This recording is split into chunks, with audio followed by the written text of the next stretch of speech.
أعوذ بالله من الشيطان الرجيم. بسم الله الرحمن الرحيم. طاسيم.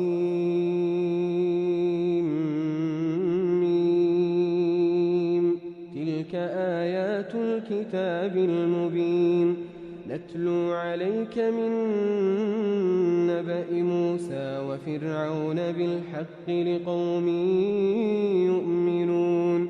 إن فرعون علا في الأرض وجعل أهلها شيعا يستضعف طائفة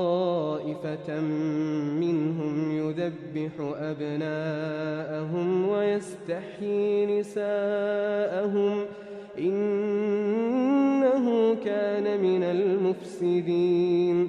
ونريد أن نمن على الذين استضعفوا في الأرض ونجعلهم أئمة ونجعلهم الوارثين ونمكن لهم في الأرض ونري فرعون وهامان وجنودهما منهم ما كانوا يحذرون. وأوحينا إلى أم موسى أن أرضعيه فإذا خفت عليه فألقيه في اليم ولا تخافي ولا تحزني إنا رادوه إليك وجاعلوه من المرسلين. فالتقطه آل فرعون ليكون لهم عدوا وحزنا إن فرعون وهامان وجنودهما كانوا خاطئين. وقالت امرأة فرعون قرة عين لي ولك لا تقتلوه عسى أن ينفعنا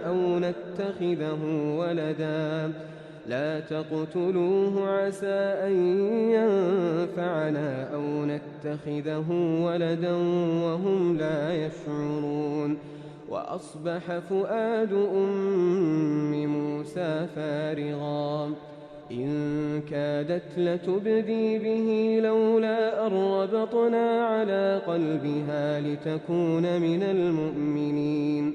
وقالت لأخته قصيه فبصرت به عن جنب وهم لا يشعرون. وحرمنا عليه المراضع من قبل فقالت هل أدلكم على أهل بيت يكفلونه لكم وهم له ناصحون.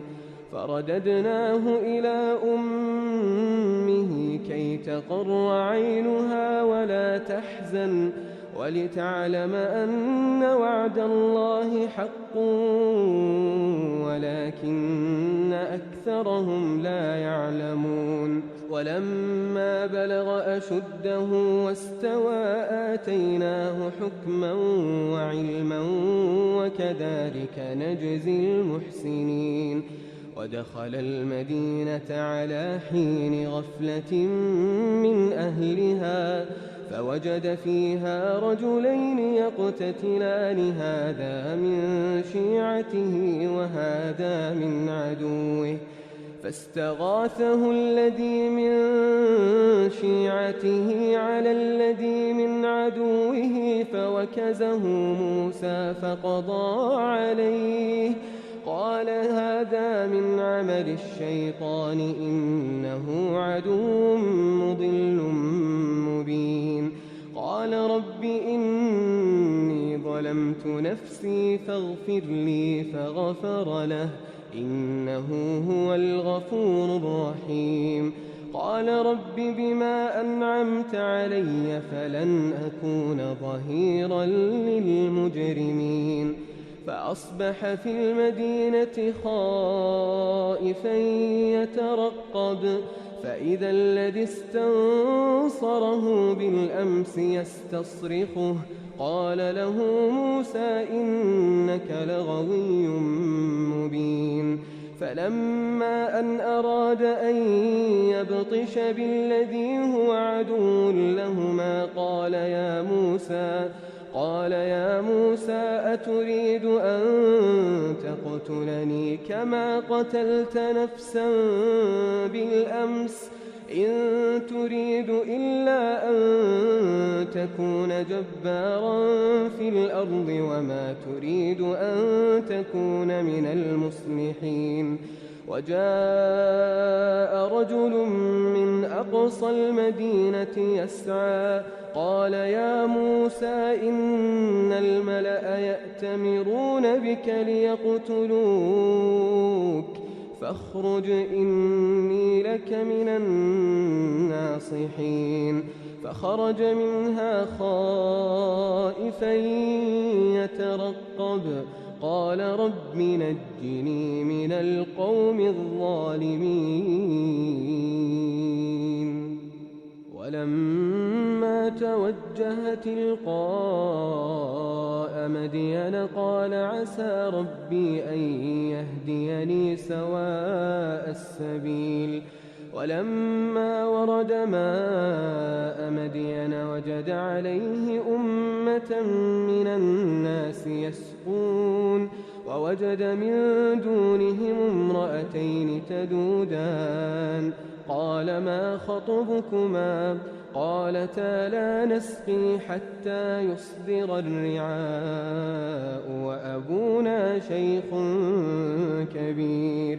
فسقى لهما ثم تولى إلى الظل فقال رب إني لما أنزلت إلي من خير فقير.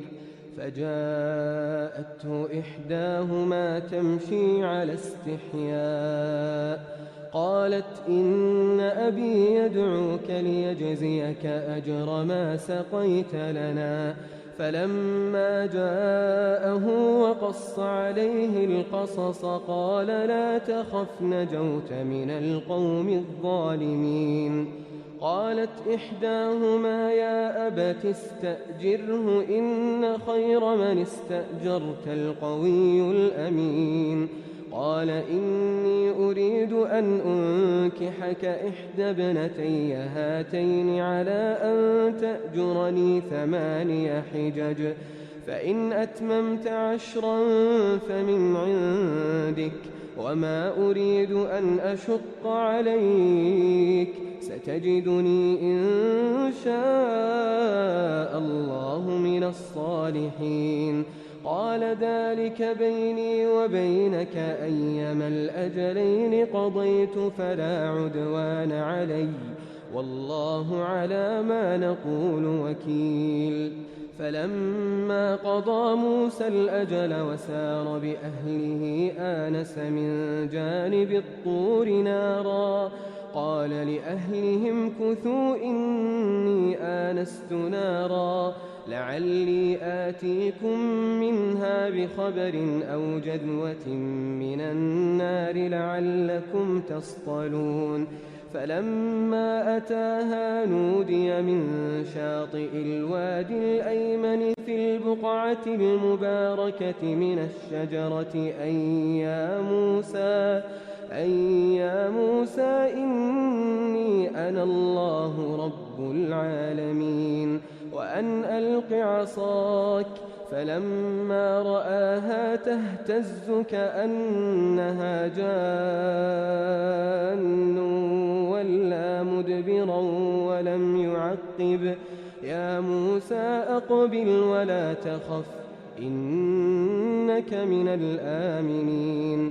أسلك يدك في جيبك تخرج بيضاء من غير سوء واضمم إليك جناحك من الرهب فذلك برهانان من ربك إلى فرعون وملئه إنهم كانوا قوما فاسقين. قال رب إني قتلت منهم نفسا فأخاف أن يقتلون وأخي هارون هو أفصح مني لسانا فأرسله معي يرد أن يصدقني إني أخاف أن يكذبون.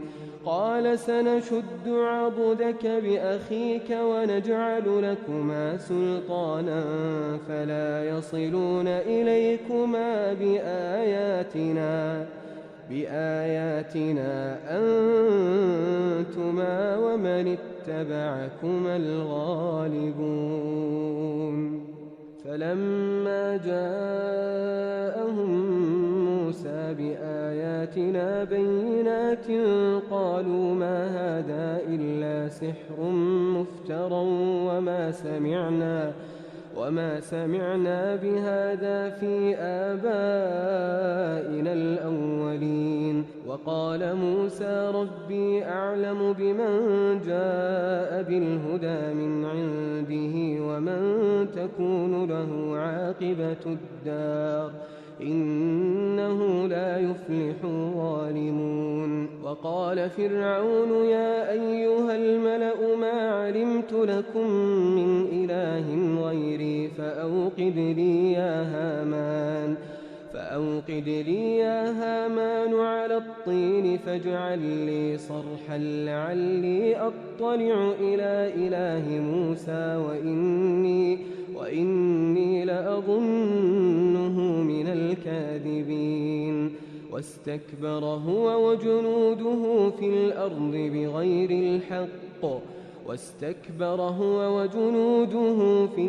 بغير الحق وظنوا أنهم إلينا لا يرجعون. فأخذناه وجنوده فنبذناهم في اليم فانظر كيف كان عاقبة الظالمين. وجعلناهم أئمة يدعون إلى النار ويوم القيامة لا ينصرون. وأتبعناهم في هذه الدنيا لعنة ويوم القيامة هم من المقبوحين. ولقد آتينا موسى الكتاب من بعد ما أهلكنا القرون الأولى بصائر للناس وهدى ورحمة لعلهم يتذكرون. وما كنت بجانب الغربي إذ قضينا إلى موسى الأمر وما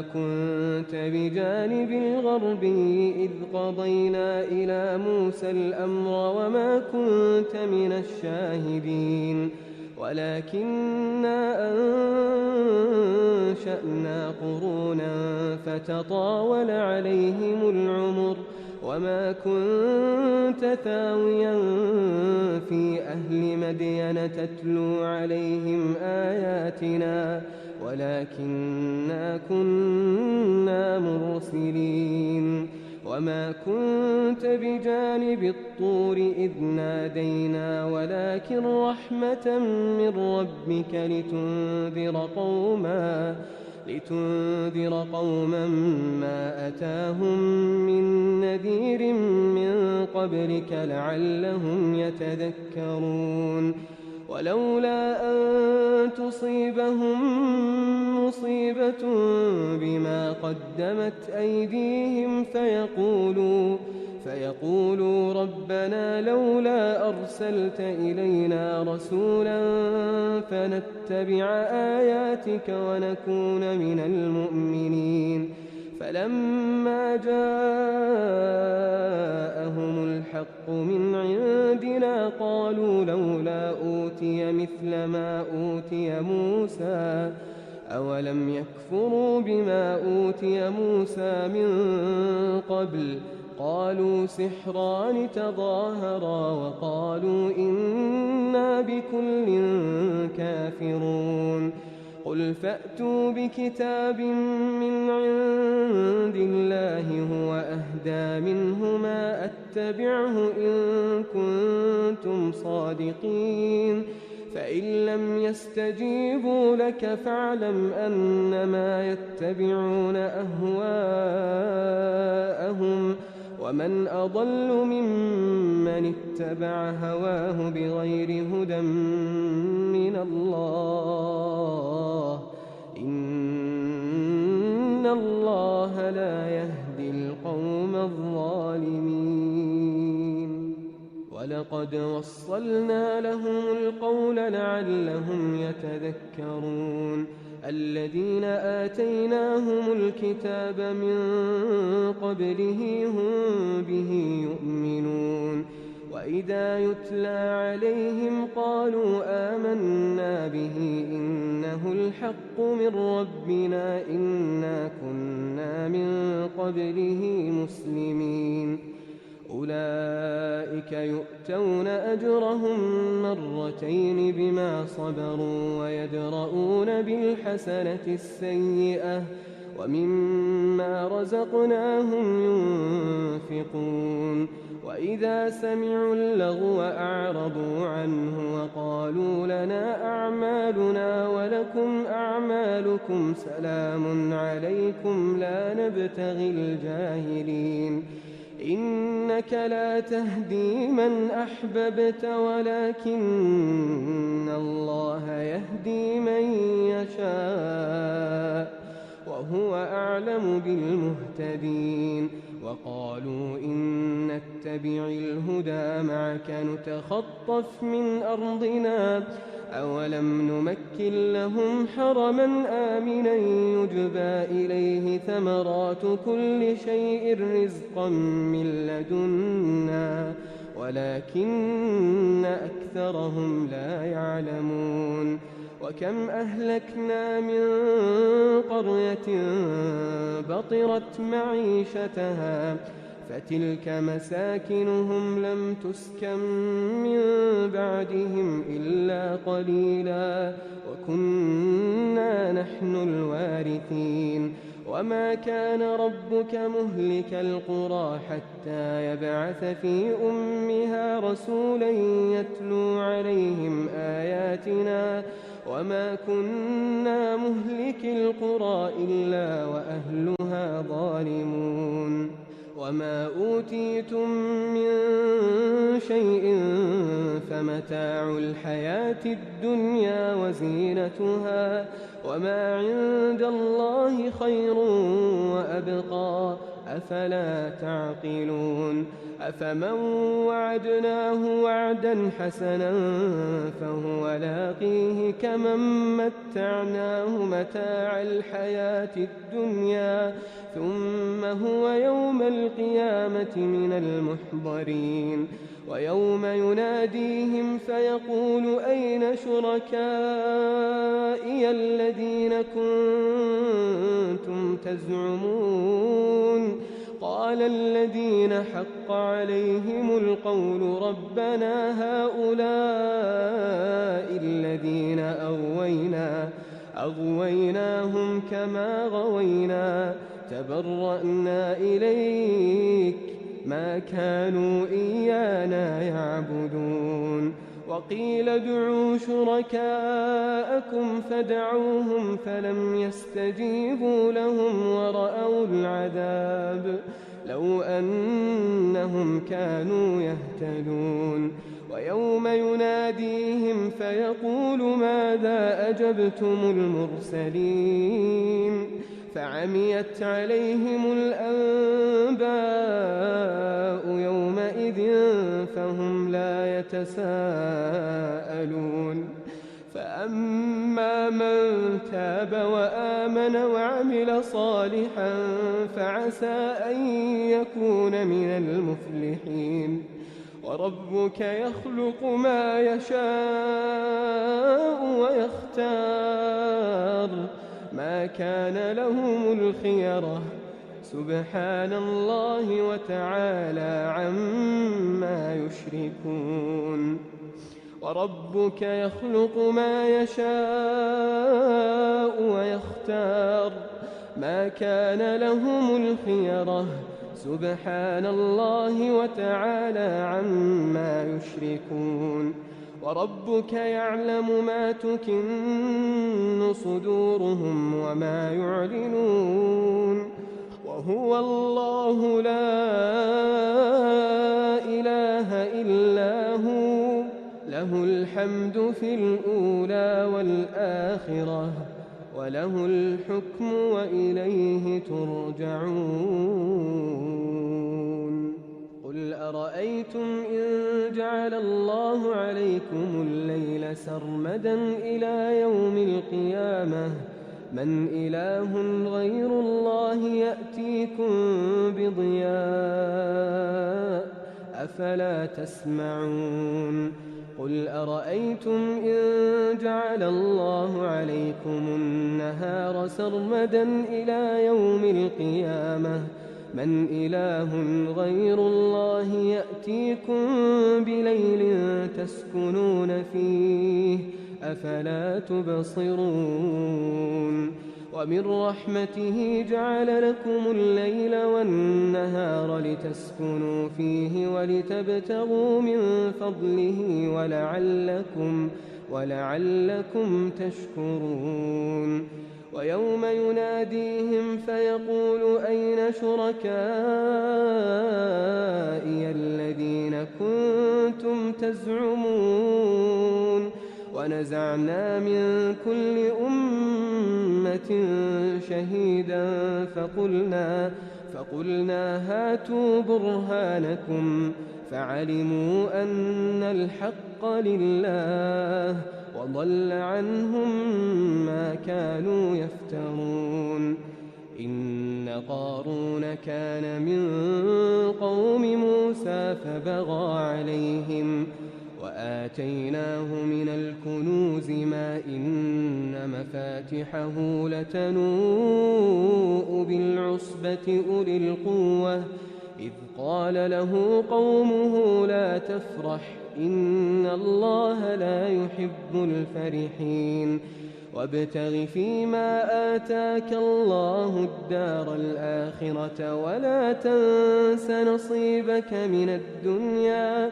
وأحسن كما أحسن الله إليك ولا تبغ الفساد في الأرض إن الله لا يحب المفسدين قال إنما أوتيته على علم عندي أولم يعلم أن الله قد أهلك من قبله من القرون من هو أشد منه قوة وأكثر جمعا ولا يسأل عن ذنوبهم المجرمون فخرج على قومه في زينته قال الذين يريدون الحياة الدنيا يا ليت لنا مثل ما أوتي قارون إنه لذو حظ عظيم وقال الذين أوتوا العلم ويلكم ثواب الله خير لمن آمن وعمل صالحا